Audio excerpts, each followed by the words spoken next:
మనము ధ్యానిస్తున్న వాక్య భాగంలో నెహెమియా మాటకి అర్థము, యెహోవా ఆదరణ, దానికి తగ్గట్టు నెహెమియా ఉన్నాడు. ఆమెన్. రెండో మాట ఏంటిదంటే, నెహెమియా రాజు దగ్గర గిన్నె అందించే వ్యక్తి.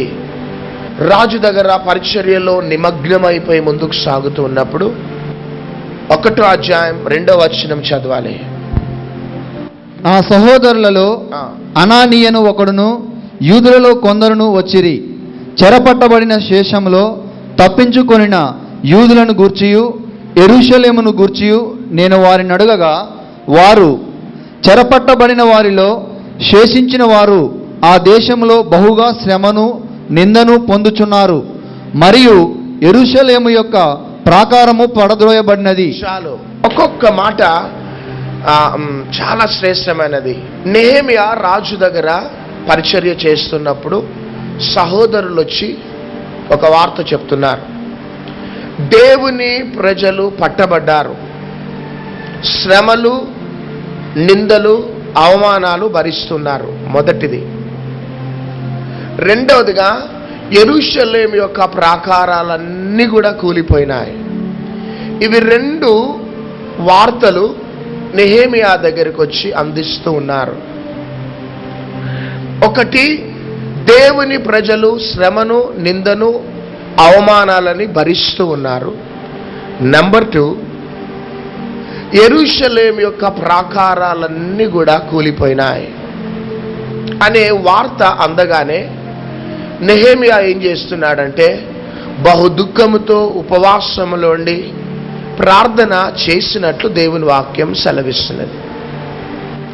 ప్రియ దేవుని బిడ్డలారా, ప్రజలు శ్రమలు, నిందలు, అవమానాలు భరించటానికి, యెరూషలేము యొక్క ప్రాకారాలు కూలిపోవటానికి మొదటి కారణము, మా తండ్రి, మా పితరులు పాపము చేసినారు కాబట్టి అని నెహెమియా ప్రార్థించినాడు.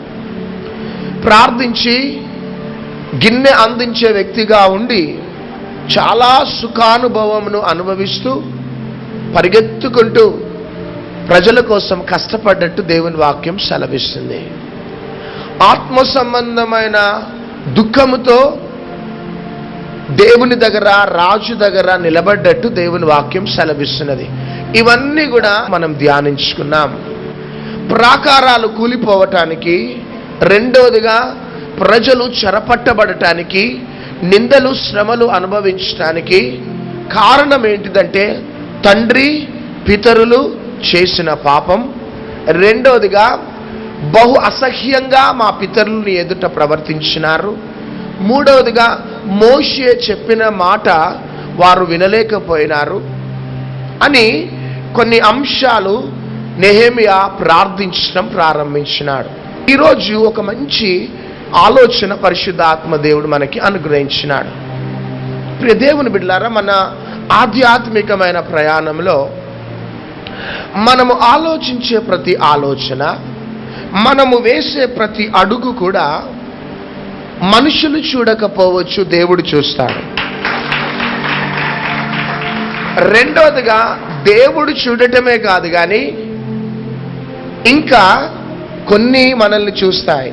ఇటు ప్రజలు మనల్ని చూడకపోవచ్చు, కానీ దేవుడు చూస్తాడు, సాతాను చూస్తాడు, కానీ ఇంకా కొన్ని మనల్ని చూస్తూ ఉంటాయి. హల్లెలూయా. అవి మనల్ని చూసి దేవునికి చెప్పటమును బట్టి దేవుడు తగిన నిర్ణయము తీసుకొని రియాక్ట్ కావటమును బట్టి మన జీవితంలో ప్రమాదాలు జరిగే అవకాశాలుంటాయి, దేవుని దీవెనలు పొందుకునే అవకాశాలుంటాయి. ప్రాకారాలు కూలిపోయినాయని దేవుని వాక్యం సెలవిస్తున్నది. ప్రియ దేవుని బిడ్డలారా, ఇటు దేవుడు మనల్ని చూస్తూ ఉంటాడు, సాతాను మనల్ని చూస్తూ ఉంటుంది. మూడవదిగా, మనల్ని ప్రతి నిత్యము చూసేది ఎవరంటే ఈ సృష్టి మనల్ని చూస్తూ ఉంటుంది. జాగ్రత్త. నీవు చెట్టు క్రింద నిలబడి గూడిపుటాలు చేస్తూ ఉంటే, అబద్ధాలు ఆడుతూ ఉంటే, దేవుడు చూస్తాడు, సాతాను చూస్తాడు. అంతేకాక నీవు మాట్లాడుకుంటున్న మాటలు పక్కన చెట్టు వింటా ఉంటుంది. హల్లెలూయా. నీ ముందున్న రాళ్ళు కూడా వింటా ఉంటాయి. మీకందరికీ ఒక ఆలోచన రావచ్చు, రాళ్ళు వినగలుగుతాయా? చెట్లు వినగలుగుతాయా?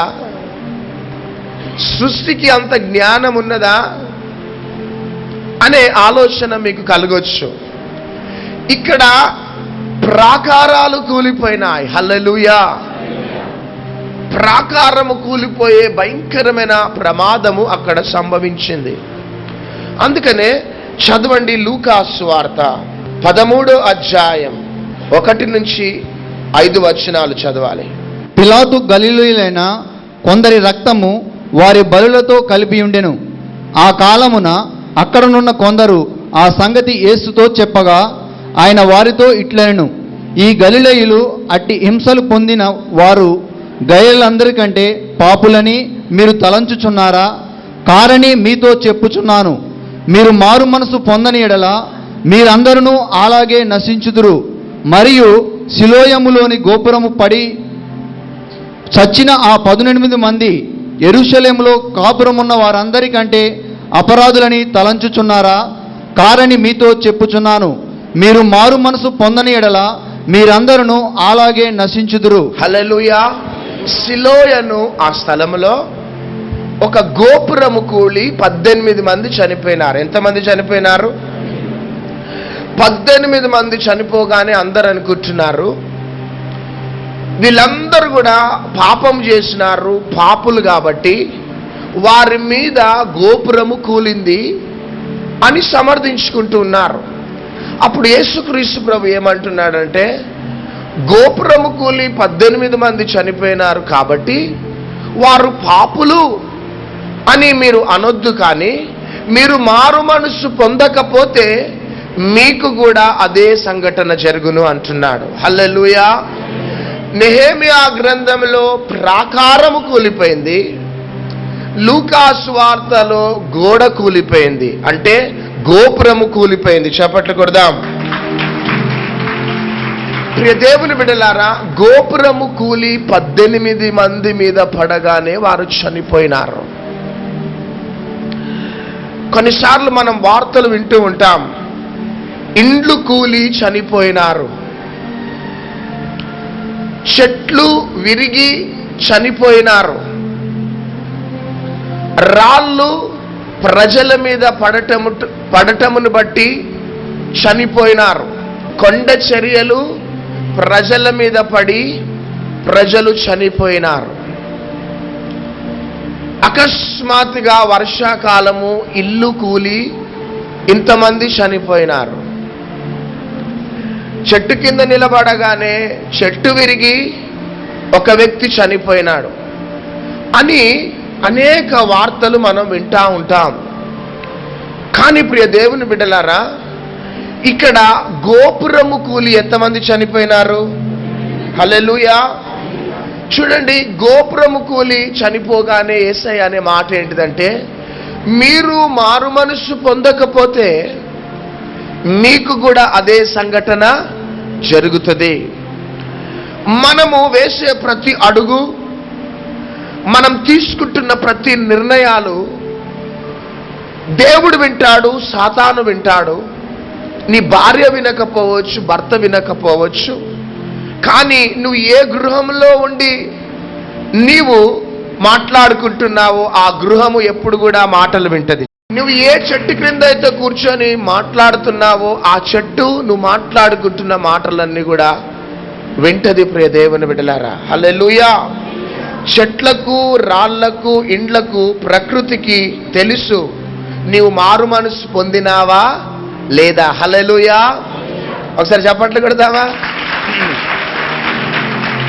చెట్లకి తెలుసు, ఇండ్లకి తెలుసు, రాళ్ళకి తెలుసు, ప్రకృతికి తెలుసు నువ్వు మారు మనసు పొందిన వ్యక్తివా కాదా, నువ్వు నీతి నిజాయితీతో బ్రతుకుతున్న వ్యక్తివా కాదా, నీవు ప్రజలకి అన్యాయం చేసే వ్యక్తివా కాదా రాళ్ళకు తెలుసు, ఇండ్లకు తెలుసు, ప్రకృతికి తెలుసు. ప్రియ దేవుని బిడ్డలారా, హల్లెలూయా. మనము ఎటువంటి వారమో ప్రతి నిత్యము ప్రకృతి మనల్ని గమనిస్తూ ఉంటది. హల్లెలూయా.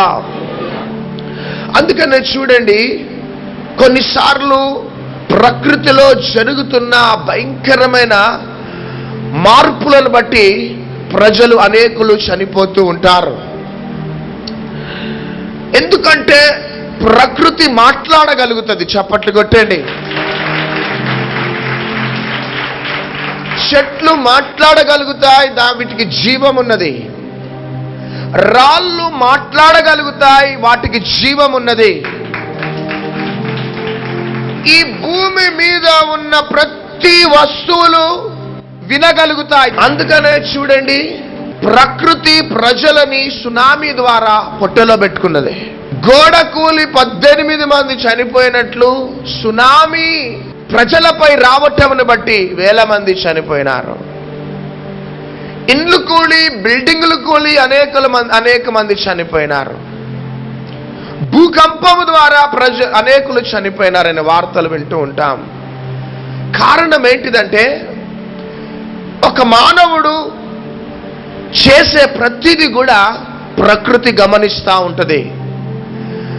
ప్రకృతి దేవుని దగ్గర నిర్ధారణ చేస్తుంది. హల్లెలూయా. కొన్నిసార్లు ప్రకృతికి నీ విషయంలో దేవుడు బాధ్యత ఇస్తాడు.